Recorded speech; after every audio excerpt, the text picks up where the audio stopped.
when they asked me to give this lecture, I got a little bit worried because when I turned in my first proposal, the committee said, that's a little too academic.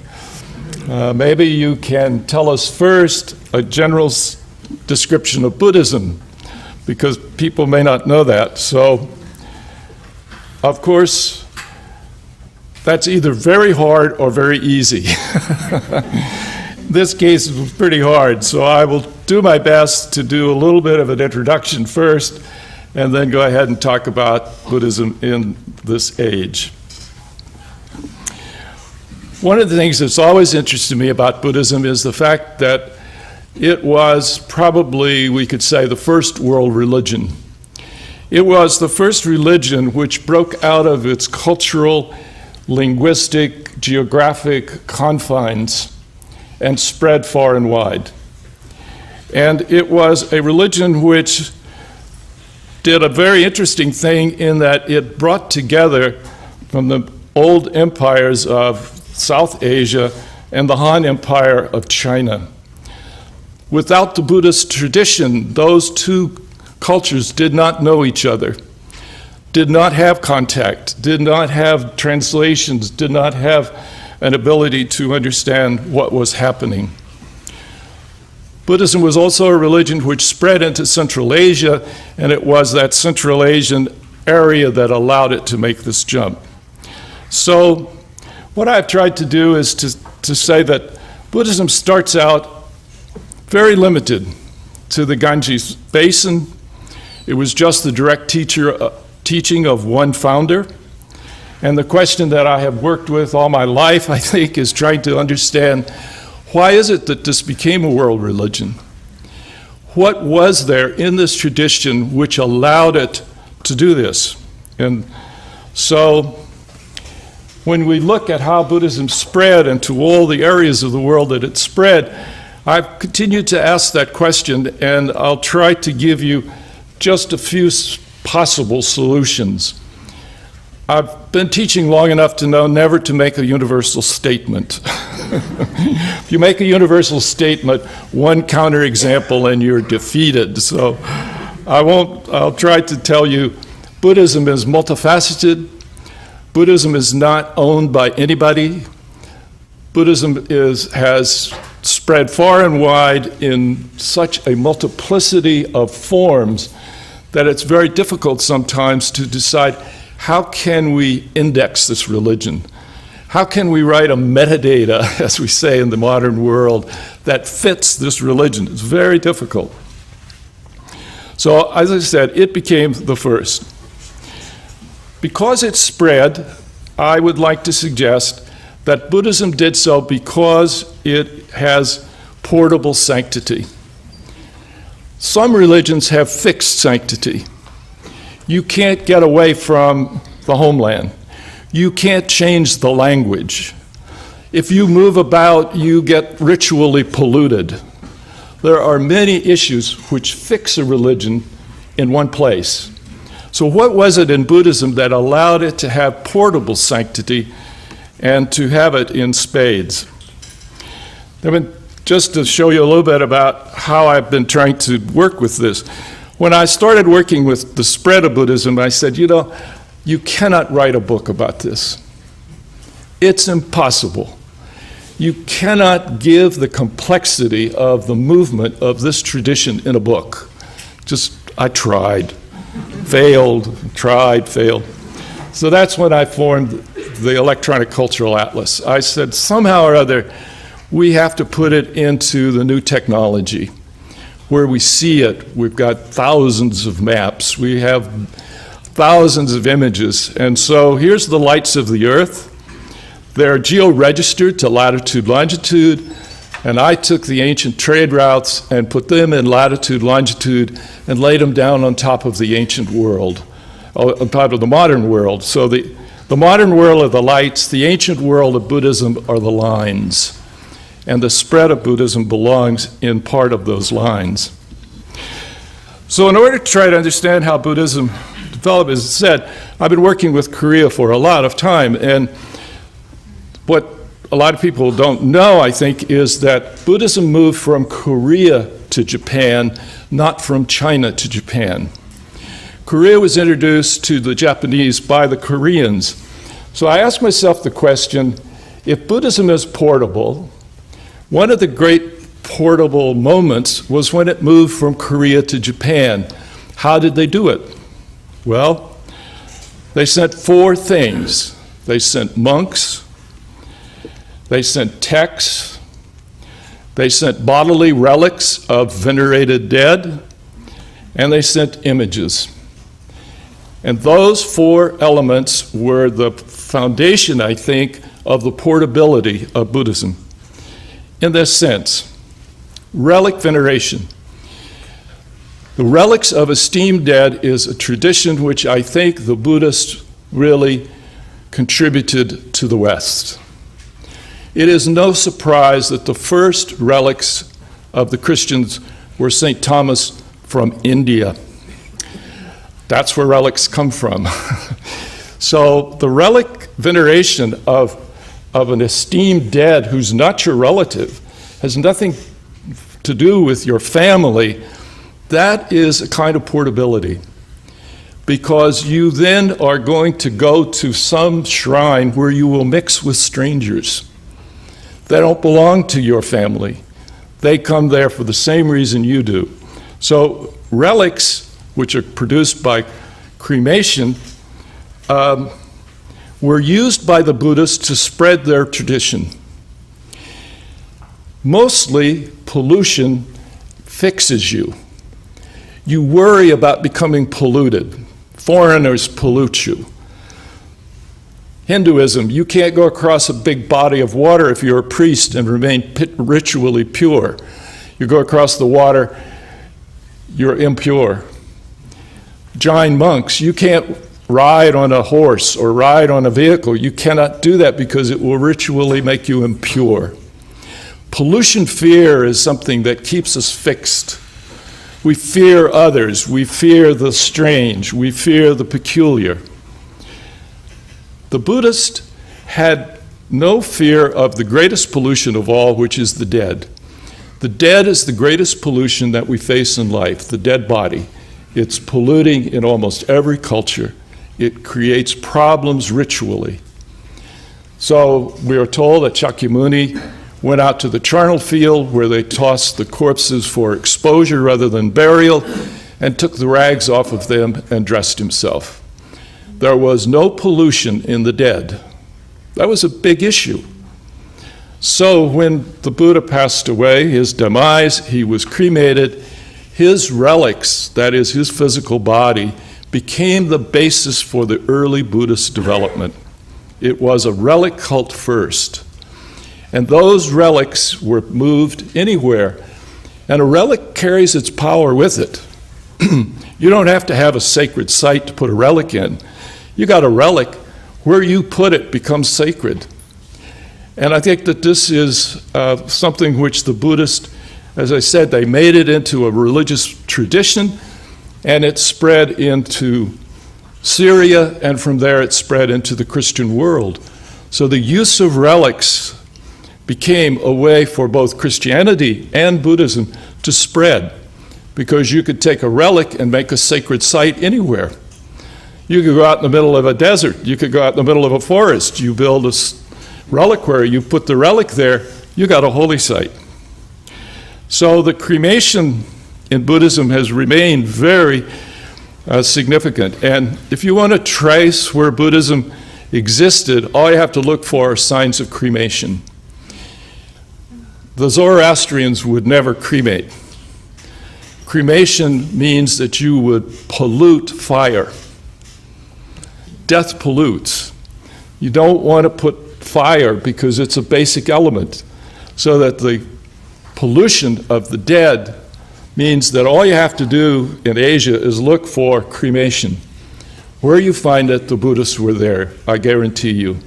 Where you don't find it, the line had been drawn. So in a sense, East and West were separated by cremation and non-cremation. So these relics after, like Korea, a holy monk is cremated, then what you do is you go through and look for the relics. That is, some kind of crystalline forms which remain after the body has been burned. And you count them. And the enlightenment of that person is determined by how many you find. I have a friend, his grandmother was cremated. She was a very good Buddhist, but he said, we just didn't realize how really holy she was until we counted her relics. She had more relics than any monk or nun you ever heard of. And suddenly she became much glorified in the family because of that. Today, Buddhism still remains a reliquary religion. Whether you're in Mustang, in Nepal, whether you're in Bangkok, you're going to see the spires of the reliquaries. These are all reliquaries. Enormous reliquaries like this one in Kathmandu. Buddhism remains a relic cult in many ways, and the relic is extremely important. In Korea, some of the most beautiful reliquaries are in glass. You know, we talk about the Silk Road across Eurasia. Some people say we should call it the Glass Road. The Asians shipped silk toward Rome, but the Mediterranean shipped glass to Asia because the Asians could make marbles, but they couldn't blow glass. They didn't have the technology to blow glass. So this glass is made in the Mediterranean, taken, but what do they use it for? They use it for relics. It is the most precious substance, and they put in it precious substances. The other thing are images. In the beginning, Buddhists didn't have images. Didn't need them. They had relics. If you got relics, you got the body of the person. Why would you want an image of them? You have their power in those relics. You wouldn't have that power in an image. So people just simply didn't have imagery when they were so focused on the bodily relic. However, when Buddhism began to spread, it came in contact with the Bactrian Greeks, left there by Alexander and also left by the Parthians who employed Greeks to be their mercenary army. When Buddhism came in contact with the Greeks, one of the things that the Greeks gave the Buddhists was the Buddha image, because the Greeks made portrait imagery of their kings and famous people. And they said, hey, if we're going to be Buddhist, we want portraits of the Buddha, sculptural portraits, and they began to make them. And as you can see, they are real portraits. They look like people. Whereas in the background, you see how an image is where a face is made that's just generic. A lot of Buddhists do not make portraiture, they make generic face. This is a face. You draw a line this way, you draw a line that way, you put in the two eyes, you put in the nose, a little bit like a child drawing a face. It's just a generic face. So the Buddhists were really influenced by the Greeks in this regard. And they made wonderful portrait images of the Buddha and Bodhisattvas in the form of Greek art. Now, it's provincial art. You go to Greece and you look at the Parthenon, or you go and look at it in its stolen form in Britain, and it's fantastic art.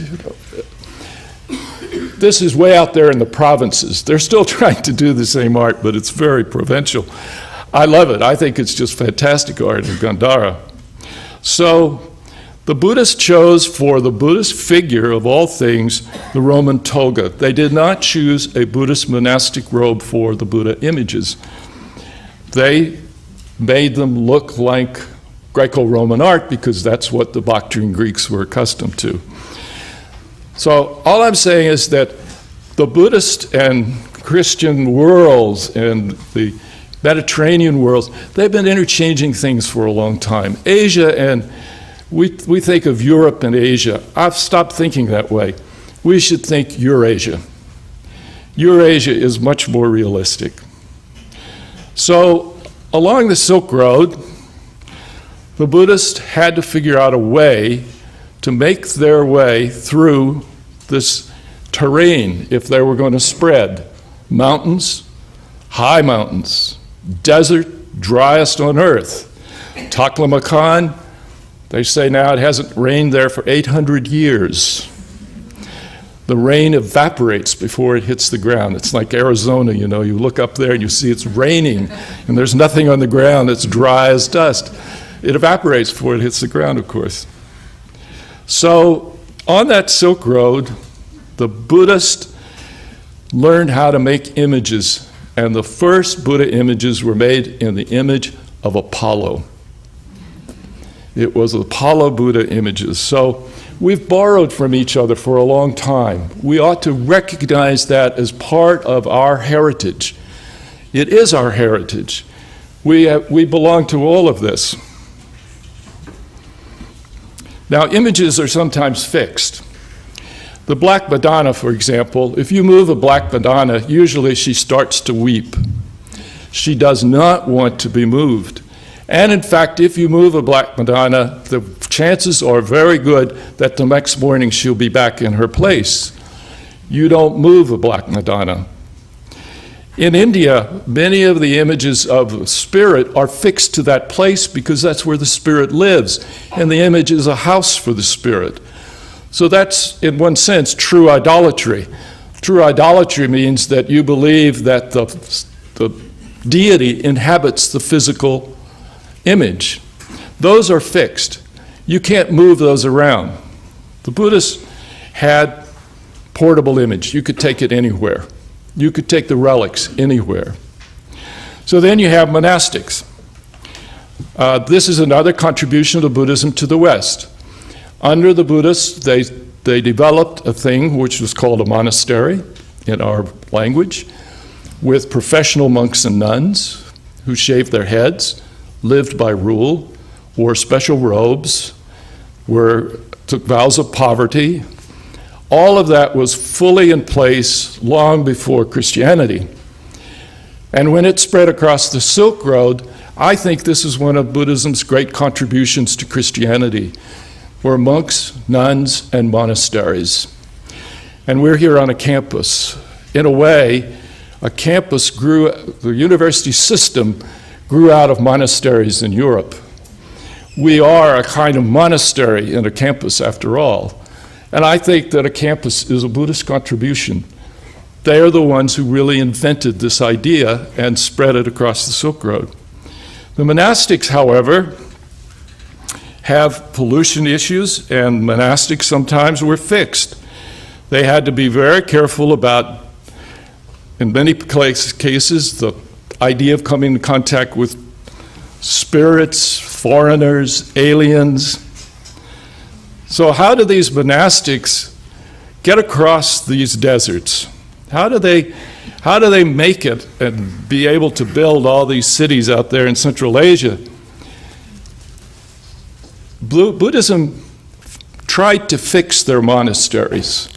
They said to the monastics, you can't farm, you can't build a house, you have to beg every day for your food, you cannot store your food. These were the issues which they faced. So if you were like that, how are you going to travel? You have to have a lay person with you. You cannot travel without him. So the Buddhists picked merchants. Buddhism is a religion of merchants. It was merchants who carried them along the trade routes. It was merchants who used them, and what did they use them for? Well, they took these monks out there in the middle of the desert, they built them a little monastery, they put a relic in the monastery, they put images in that monastery. The monks set it up. It was a caravansary, it was a hospital, it was school, it was everything you have in a Persian caravansary. We ought to understand this because we have it here in California. The colonial missions that spread up our trade routes from San Diego to just beyond San Francisco with a monastery every day's travel is exactly what the Buddhists set up on the Silk Route. These are caravansary type monasteries spread, and they are given power by a relic.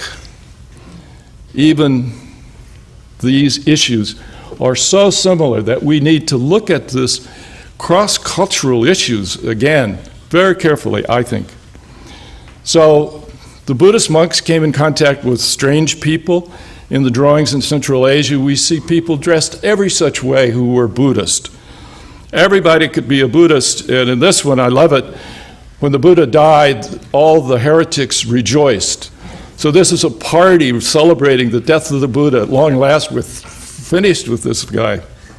But there are all different types of people. They are all representing this. The other thing they said was the text. Texts become portable if you can translate them. If a text must remain in its original language, that fixes it to some degree. It fixes it to the community that can read and understand that particular language. The Buddha said, what is the teaching? The teaching is to be able to say what the case is. What is really the case? What is the world like? That's all you have to say in the teaching. You have to tell it like it is. So the Buddha is attributed with the saying, if the Dharma, if the teaching is to describe things as they really are, you ought to be able to say that in any language, anywhere, anytime. There's nothing special about that in terms of language. So the Buddhist texts were translated into Tibetan, into Chinese, into Sogdian. They were put on palm leaves. They were put on birch bark manuscripts. We're still unfurling the birch bark manuscripts, as you can see. The only way to unfurl and deal with some of those manuscripts is to use the technology of brain surgery. You have to take it into the operating room with all the instruments to unroll one of these things. Buddhism allowed for printing. The first really huge printing project in the world was the Buddhist canon in the northern Sung dynasty of China. 130,000 printing plates were carved. Their canon is the largest in the world still. If you took the Chinese Buddhist canon, it would be about 10 sets of the Encyclopedia Britannica if translated into English. That's because not only is the original portable, but the doctrine itself can be said by anybody. Well said, it's the Dharma. If you tell it like it is, that's the Dharma. So their texts have grown in size and will continue, and it's still an open canon. So now we come to our global age, and I've asked myself the question. In the past, their texts were portable, their people were portable, their relics were portable, their images were portable. But what makes Buddhism portable in today's world? Why is it that people are attracted to Buddhism in a global age of technology? Buddhism is suddenly having an enormous revival in Asia. I can tell you that from going to Vietnam, I've been over there and I was staying in one of the monasteries, and it was Ancestor Day and everybody was there to light incense. I couldn't get into the place. I lived there and I couldn't get through. It took hours for me to wait for this thousands of people to leave. So why is it? What makes it still portable in today's world? Well, first of all, I think that its texts can be put on the internet, and they are. They can be put on a CD-ROM. I helped put the Korean canon on CD-ROM. It's 52 million characters. It took us 10 years to do it. When we finished it, they had a big celebration in Korea in the Olympic basketball stadium, filled with people who came to witness this. And then they came carrying this large crystal stupa form. 6 monks carrying it, very heavy. And what's in it? The CD-ROM. They have made it a spiritual object. So Buddhism can spread to a CD-ROM as well as a manuscript or printing. It's still portable, even in our age. But I think the thing that makes Buddhism perhaps the most available to the present day world is the fact that it has some very unique features in its teachings. One of them is, it's the only religion that I know of that spends an enormous amount of time in its scripture talking about what? Talking about how we see the world physically. I mean, they're talking about the eye sending an impulse to the brain, and the brain processing that impulse. That's why tomorrow I want to talk about cognitive science and the Buddhists. What religion would say this is the beginning of enlightenment is to understand how your senses work physically. If you don't know how your senses work physically and you don't know how the brain is working, then you don't have a chance. I mean, they're very open about it. So consequently, almost every time they open their mouth, the first thing they did is say, well, there's the eye, the ear, the nose, and there's the sense fields for them, and there's a consciousness that results from them. So perception became a big issue. And then the question is, of course, from them, was to say, you know, people accuse them of saying that there's no external world or it's illusory and all that. Buddhists never deny the external world. Never, I guarantee you. They never deny the external world. But what they say is, you will never see it. You will never see it directly.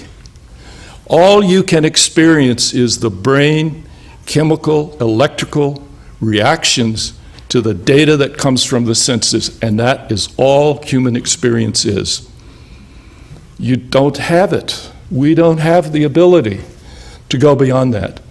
So the illusion is not the external world. The illusion is our brain creates for us virtual reality, and it does it so well that, by golly, it really looks like you're there.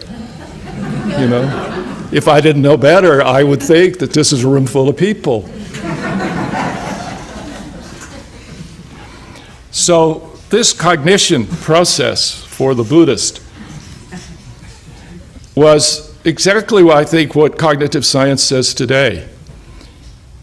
You have an external, light reflects off the eye sends an electrical impulse to the brain processes it in some way, and you have consciousness and say, I see you. Of course, I don't see you. I see that electrical impulse in here. That's the illusion. The illusion is, I see you out there. The reality, say the Buddhists, is we have to accept that I, whoever I am, see you, whoever you are, in here. Today in the world, what used to be private is now public. It used to be that I could say, I don't know what you're thinking, I don't know what's going on in your brain. Guess what? More and more, I can know what's going on in your brain. I can hook you up to the machines. I can see the pattern of brain activity, the electricity, the flow of blood. I can see all of that. And I know pretty much that, you just saw something, because that part of your brain lit up. I know you saw it. Don't tell me you didn't. So what was once private is becoming more public. What is consciousness? Still a big question. Is it this moment where the nerves in the brain drop the little chemical from one to the side to the other? Is that consciousness? The Buddhists spent a lot of time thinking about this. If we don't know what's happening to us, then we don't know things as they really are. And how do we know things as they really are? We have to know our perceptions and how they come to us. So today, recently there was a conference on consciousness in Washington. They invited the Dalai Lama. He went. The scientists said to the Dalai Lama, we really like to test these meditators, but we don't want just, your grassroots meditator, somebody who's out here. We want the best, and you must have them. Will you let us test them? Dalai Lama said, sure, happy to. The meditators weren't too happy. But he said, you're going to have to let them test you. You're going to have to meditate while you're hooked up with respirators, with all of this gear. So this is one of them that's being done at Harvard. NIH is now funding this kind of support for this kind of issues, in which we are trying to understand what is it that happens when somebody meditates, because it now appears that concentration and mindfulness make an enormous difference in the way in which we live our lives, in which we learn, and how we handle life situation. And we need to know more about it. Our senses, of course, can give us pain. And so we say, I cut my finger. And the Buddhists keep saying, you understand it's not your finger that hurts. But that's really, it's your brain that's hurting. Your brain tells you, ouch. And I say, oh, it's my finger. In Vietnam today, one of the most moving things for them is the fact that a Vietnamese monk during the Vietnamese War burned himself without showing any signs of pain. I don't know if you've ever seen the video of him burning, but it is incredible. He burned sitting in his lotus posture with his mudra for 3 minutes before he fell over. How did he do it? How could somebody, because other people tried it thereafter. A lot of people burn themselves, they commit suicide, and they scream and writhe in pain. They should never do it. They don't know how to do it. They don't have the right to do that. He could turn off the brain and the pain sensor in his brain. He could turn it off, undoubtedly. So somebody has said he could be fire. If he had ever thought, I am on fire, he would have hurt. Being fire was not the pain, it was the consciousness that I'm on fire. So the teachings of the Buddhists are in contrast to its practices, in some sense. Practice or such things as meditation. Meditation can obviously go very deep. We can modulate our sensory material. We can probably even modulate the structure of our brain. That's what they're trying to explore. Is that possible to do that? The teachings of Buddhism are very often connected with causality. Cause is one of the great crises of our time. We have two big crises in my estimation. One of them is cosmology and the other is causation. What is cause? Is it a force or is it a concept? That's the big question that we try to answer. The Buddhists have many statements about causality. They don't all agree with one another. So I'm not trying to present that there's one big thing. But for example, we in this country are faced with a big problem in our public school system and in our political system with the issue of first cause. What caused this world? And we've got the whole issue of evolution and intelligent design before us. It's not just a religious issue, it's a big political issue, it's a cultural issue, it's a social issue. We face it in our schools, we face it in all that we do. And I decided that it's probably become, the best thing I can say is that when it gets into cartoons, it's right in the middle of our social life.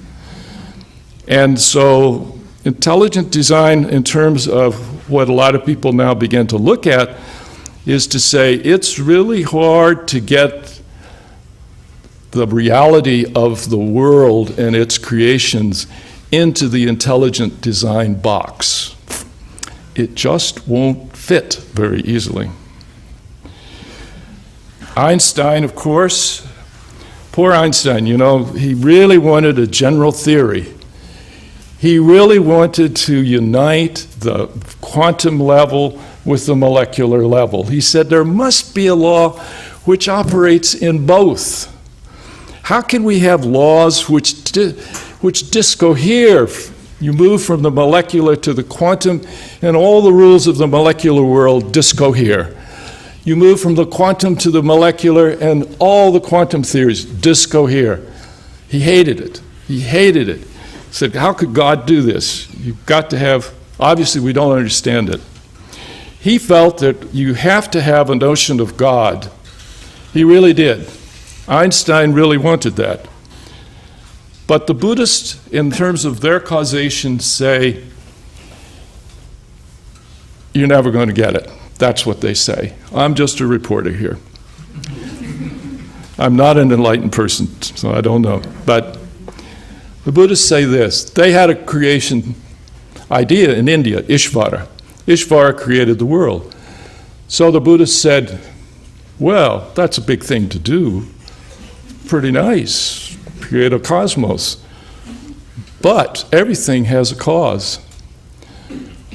And if you don't believe that, you can't talk to the Buddhists. Everything has a cause. So they said, the cause of Ishvara would be greater than Ishvara himself.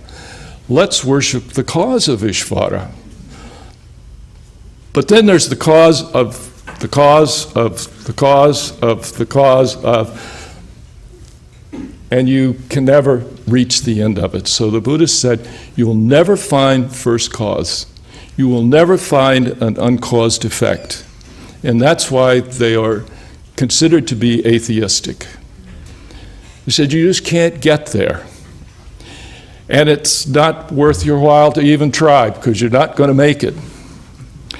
They also said that causality is like a chain. It's links.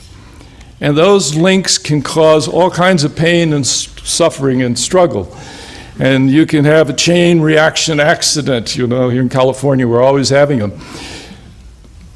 And the only way to do it is you have to break the chain of causation in that sense.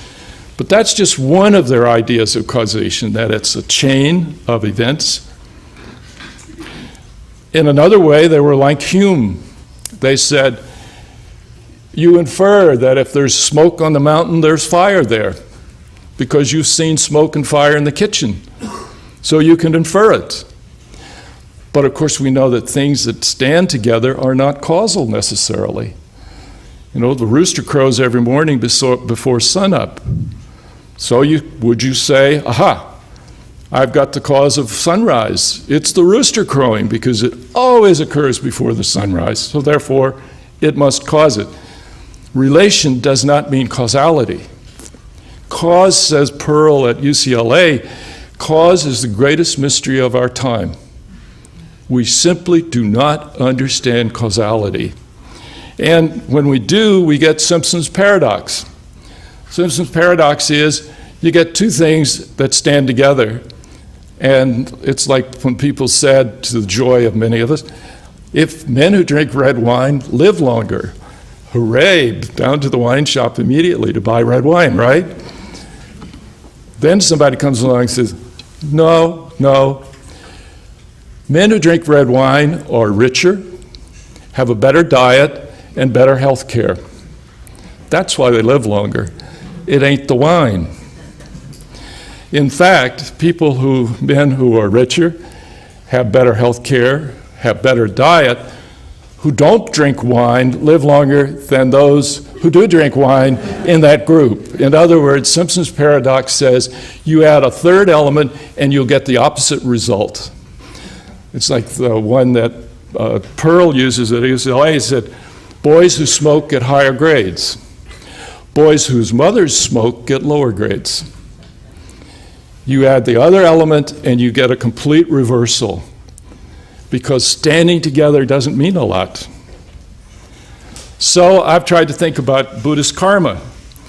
Am I just a prisoner of karma? My past is affecting me and creating. So I've thought, in one way, karma is like cellular automata. That is, you start out with some dots, you have a rule, the dots follow that rule, and you have all kinds of patterns that begin to emerge. And this is cellular automata. You can have beautiful designs that emerge because you say where you have a black one in the next line, make it white, where you have two blacks, make it two whites. You write all these rules, and a man named Wolfram, who invented the wonderful software called Mathematica, Wolfram has run cellular automata through his computers for something like 12 million times, and he comes up with swirls and tree forms, and he says the whole world is just made up of cellular automata. We have rules, the rules are being observed, they are slowly emerging. Karma is a little bit like cellular automata. You do something, and the rule says you've started something, you've set it in motion, and you'll get a result. And that result will be, you would think, predictable, wouldn't you? Cellular automata, like Rule 123, you cannot predict. Isn't that interesting? You got a rule, and you can't predict what it's going to produce for you. So here you've got three different things. They all started off with the same dots. Just change the rule, and what do you get? Very great differences. So in one way, the karmic causal relationship in Buddhism was to say, yeah, you do something and it sets in motion kind of natural laws, and certain things will result. But you can't really predict what they're going to do because it's one to many. You can't predict. The Buddhists, I think, have also said that, and this is something which we're just now beginning to deal with, they have said it's endlessness that we live in. Endlessness. And we're only beginning to understand what endlessness would really mean. If you write an algorithm for endlessness, anything is possible up to like 99.8%. That's why they talk about parallel universes. In endlessness, 50 trillion billion years of activity, the mathematical probability that you will get a repeat is very high. So when you deal with endlessness, it's another issue. You're into a different world in one way, but that's the world that we face. So the Buddhists love to use the Hall of Mirrors, they love fractals, they loved all of that complexity to say, this is really what it's like. It's multitudinous, it's reflective, it's like endless mirrors. We are dealing in a world in which we are trying to figure out what causes what. So if you get endless mirrors, which one causes which? How do you deal with causality when you've got this kind of issue? So the Buddhists came up with the idea that what we have is interactive causality. Each crystal reflects all others and is in turn reflected by them. That is, we live in a holographic world. And this world that's holographic is that we are in a situation where the Buddhists say we have multiverses. Buddhists were talking about multiverses over 2,000 years ago. We're now beginning to face it. Do we have a universe or do we have a multiverse? Do we just have this Big Bang universe of ours? So one of the issues which the Buddhists have always said about endlessness is, if you want to make patterns and you want to make predictions, you got to draw a box and put your data in that box.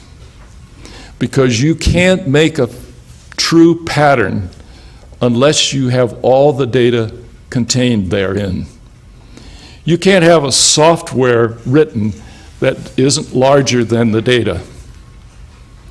If you've got endlessness, you can never know the pattern. You never can know it. So the Buddhists had their cosmology, and their cosmology was this. We in the West have fought with whether or not the Earth is the center of the universe, whether the sun is the center. The Big Bang and going out there to the cosmos. The Buddhists say this: there are multiverses. They recognize that. They say this is just one. This universe is contained inside another one. And it's so big we'll never see it. We'll never even know it's there. We're like an atom and a grain of sand on the beach of that bigger universe, which encapsulates us. And there's one that encapsulates it, and one that encapsulates it. And so when you say large and small, what do you mean? Large with regard to all of it? Am I large in terms of this little ant on the floor? What is large? What is small? These are all relative terms. They're just convention. We just have to have something to live with. So the Buddhists say, yes, you can do that.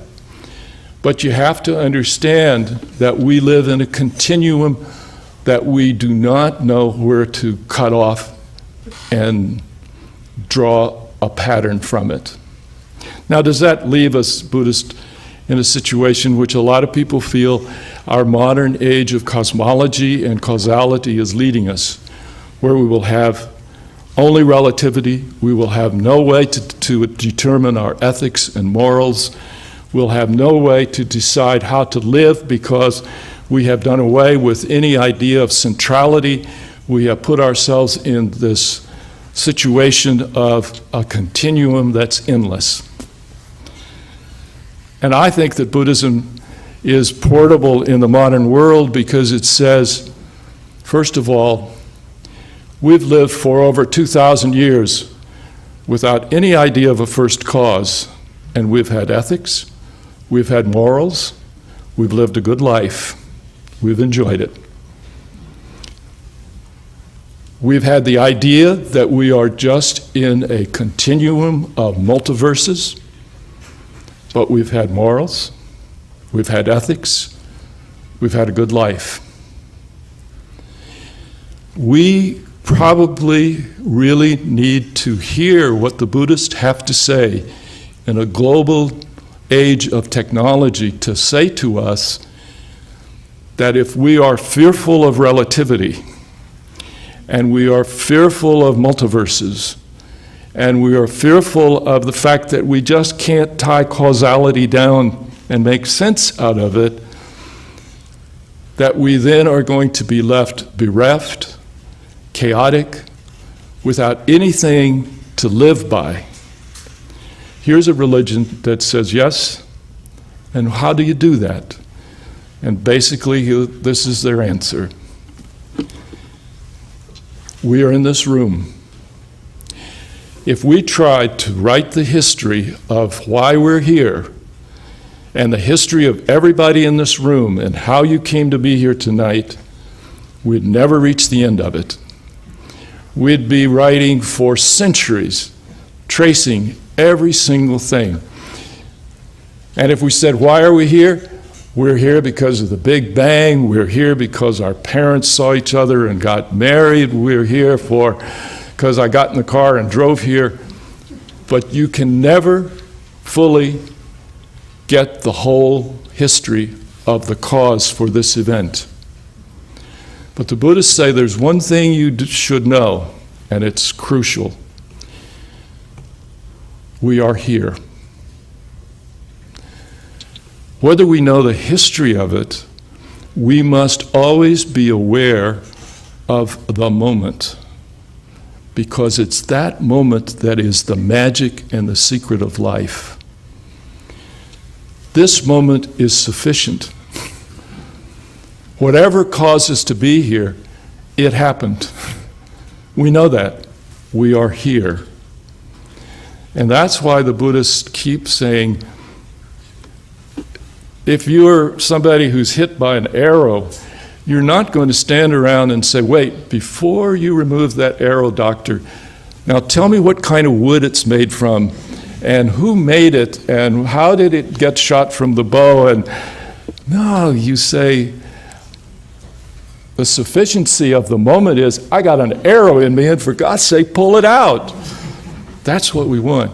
So for the Buddhist and for meditation, and why do you meditate, and why do you try to, and how do you live in this world of complexity and chaos and inability to pattern it, understand that the moment you return to the present, this moment, you're centered. This moment for the Buddhist then becomes a sacred moment. It's that moment of complete sufficiency. Nothing else was needed. Whatever it was, it's been done. And what was done is already past. I know that. So I feel that the Buddhists have a lot to say about the modern age. I think they have a lot to say in our age of technology. I think they have a lot to say in terms of how to handle this complexity in which we live. And their teaching is very simple. Perception, causality, and the fact that we live in a multiverse of cosmoses. That's our state, but so is this one. So thank you.